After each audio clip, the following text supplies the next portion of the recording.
Hello বন্ধুরা, কেমন আছো? আশা করি ভালো আছো। এখন চিংড়ি মাছ দিয়ে লাউ দিয়ে রেসিপিটা তৈরি করব। দেখতে থাকো। লাউটা এখন দিয়ে চিংড়িটা ভেজে ফেলেছি, লাউটা দিয়ে ফেলেছি। এখন মজাবো লাউটা ভালো করে মুজিয়ে সিদ্ধ করে, তারপরে জিরা, ধনিয়া, হলুদ, মরিচ সব কিছু দেব, দিয়ে তারপরে সম্বাস দেব।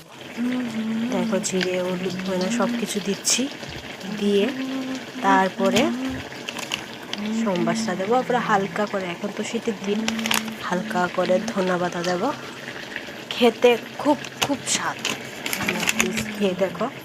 অবশ্যই সবার ঘরে হয় এরকম। তাহলে আমি রান্না করছি কি, তোমাদের তো একটা আমার পরিবার, তোমরা সবাই আমার পরিবার, আর পরিবারের সাথে শেয়ার করি একটা রেসিপি। দেখো কেমন হয়েছে, অবশ্যই কমেন্ট করে জানাবে কেমন হয়েছে।